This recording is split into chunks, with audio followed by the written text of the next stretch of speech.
Alright everybody, welcome back. This time we're going to take a look at a script that's now included with Photoshop CS2. It's called Image Processor. So some of you may already be familiar with what Image Processor is, but I'm doing this tutorial because a lot of people don't, and it's really such a powerful script that I really feel that everybody should at least have a look at it to see what it can do and to know that it's there and know some of the ins and outs of it. So let's take a look.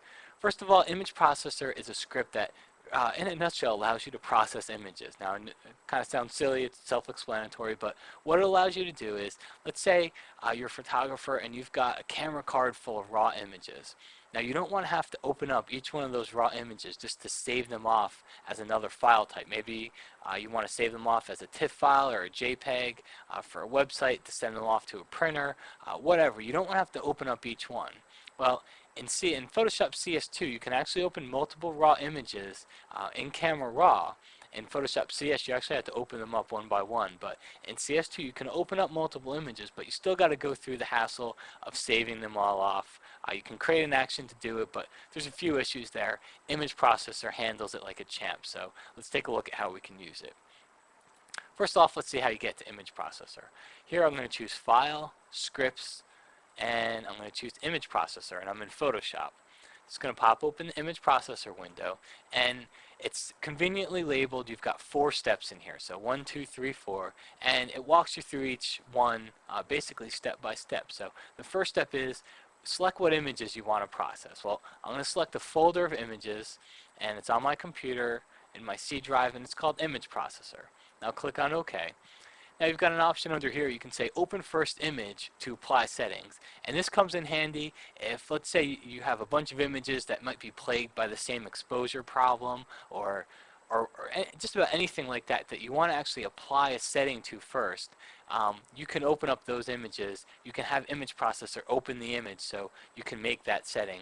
I'm not going to do that here because I really find Image Processor works best for me when I just give it a batch folder full of files and say save them off as another file type. Okay, so now we're going to choose, we're going to move to number 2 and say what location do we want to save these files at. You can say save in same location, or you can select the folder. I'm just going to say save in the same location that they're in. Now under file type, here's where I have a few choices to make. What type of a file do I want to save these images at? I could save them off as a JPEG, a PSD, or a TIFF. Or all of them if I want to. So the advantage of a JPEG, that's great if maybe you want to save these off maybe as a size for a website. You want to size them down a little bit, save them off as a JPEG, or maybe you want to save them off as a JPEG and mail it to someone, or maybe you're going to send them to a printer, and what comes in real handy is you've got this convert profile to sRGB, so that comes in handy if you need to send these off to a printer. For this example, let's leave it at a quality setting of 5, so it's not too high of a quality. I'm going to say resize to fit, and I'm going to say 640 by 480. So maybe I'm going to put these onto a web page. Then I'll say save as PSD, and I'll say maximize compatibility, and then you can save them as a TIFF, and that comes in handy if maybe frankly you're not sure what image editing program you're going to have with you or you're going to be using in the future.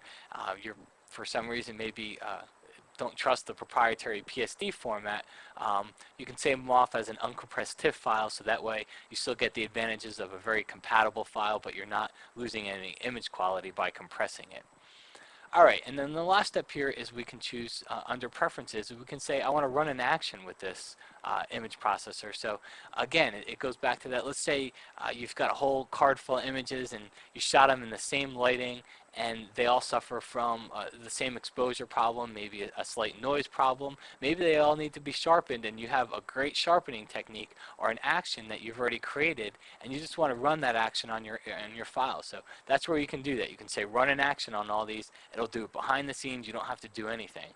I'm going to run, I've got one here, instead of default actions, I've got one called TLR B&W conversion. And this was created by a gentleman named Glenn Mitchell. He's a NAT member. He runs a website called thelightsright.com, and he's got some free actions on there. One of them, he's got some black and white conversions, so I'm going to pick one of those. Let's just say, you can't see the bottom here, it's called black and white high contrast. So I'll click that option. So pretty much done for my settings. I can go ahead here and click on Run, and Photoshop is going to start processing these images. There's only 3 of them in the folder that I had here, and I'll show that to you really quick. Those are the 3 files it's going to start processing. You can see here it just popped up 3 folders. In the background, Photoshop is actually going through each image, saving it as a PSD, a JPEG, and a TIFF, and it's done. Okay, so now I've got my 3 original raw files here, and then I can go into the JPEG. If I right click on the file here, choose properties, we can see that that image is indeed, I wish I could see here, the image is indeed 480 pixels in height, so it changed it to the size settings that I wanted it to. If I go into my PSD file, you can see I do have PSDs here. If I open them up, it is black and white. Let's open up Bridge for you just to see. That's the original. We'll just use Bridge to look at these. It's a lot easier. That's the original. We'll go in the folder here. So it actually did create black and whites. It ran that action on all of them for me. And it created the same thing in the TIFF file. So that's Image Processor, guys.